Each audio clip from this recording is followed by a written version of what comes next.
birokrasi yang tidak bekerja dengan efisien, para birokrat yang sering menggunakan jabatan dan wewenangnya untuk memperkaya diri, memperkaya keluarganya, dan memperkaya kelompoknya. Ini harus kita berantas.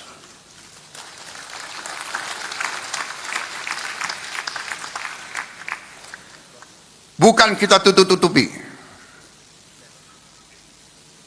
Era sekarang, era digital, era informasi. Tidak ada gunanya kita tutup-tutupi. Justru kita harus selesaikan masalah ini. Dan ini memerlukan persatuan di antara semua pemimpin dan kelompok politik. Karena birokrasi yang tidak efisien, birokrasi yang korup akan menghancurkan suatu bangsa. Negara harus memudahkan rakyat, bukan mempersulit. Dan kalau saya bicara, saya tidak hanya bicara pemerintah pusat. Justru saya bicara juga kepada pemerintah daerah, pemerintah provinsi, dan pemerintah kabupaten. Tanya rakyat, dengarkan suara rakyat. Mereka yang pertama akan menyampaikan bahwa sering program-program tidak sampai ke rakyat.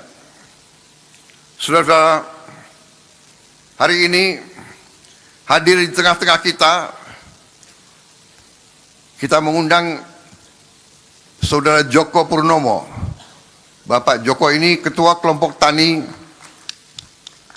dari Desa Purwosari, Kabupaten Ngawi, Jawa Timur. Pak Joko telah 20 tahun bertani. Dengan air, teknologi, dan pupuk yang telah disediakan oleh pemerintah, ia sekarang mampu panen 3 kali setahun.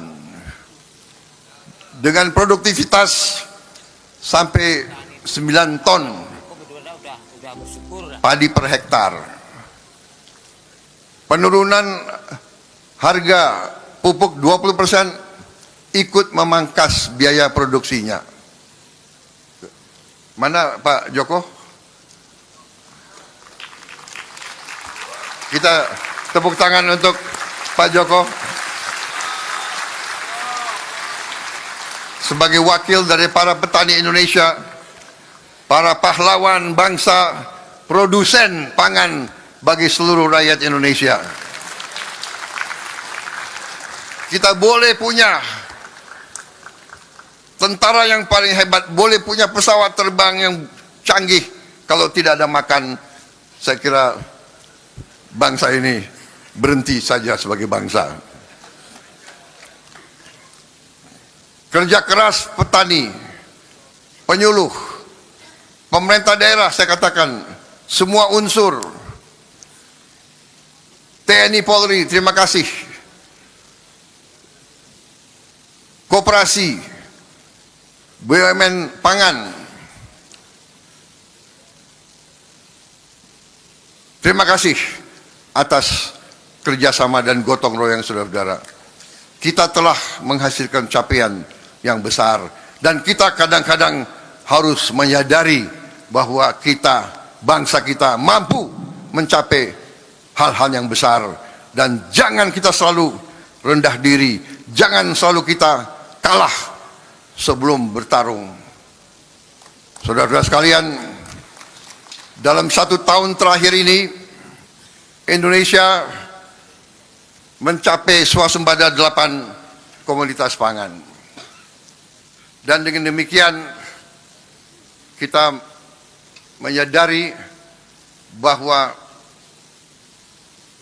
capaian kita cukup membanggakan.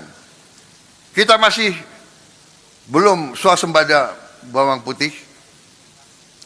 Kita berjuang agar dalam 3 tahun kita bisa mencapai swasembada bawang putih. Yang saya sebut tadi, daging masih belum, daging sapi yang belum, daging kerbau juga belum, tapi daging ayam sudah.